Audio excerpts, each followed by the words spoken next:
Sa loob ng ilang dekada dito sa Metro Manila, ngayon lang ako makagawa ng kilawin. Ayan, ito po yung ating sangkap. Una, meron tayong bitsin, asin, siyempre. Meron po tayong kalamansi at meron po tayong nilagyan ko ng atsal o bell pepper ba tawag dyan sa Tagalog. Tapos meron pa yung sili, meron pa tayong luya at kasama na diyan ang ating mga sibuyas. Yes.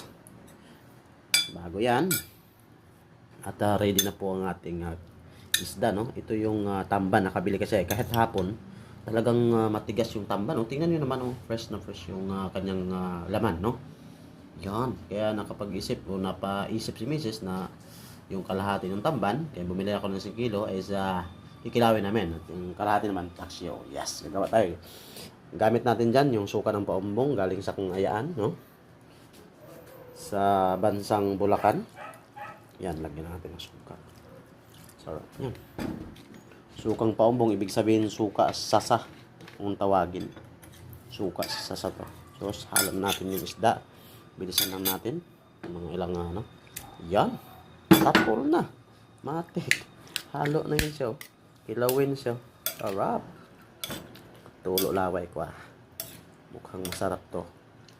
Ready ka na dyan, mahal? Sarap to. Ayan mga kapobre ha, salamat sa mga nag-like, nag-share at nag-follow. Sus, welcome kayo sa akin. At mga yung hindi pa nag-follow, welcome din kayo.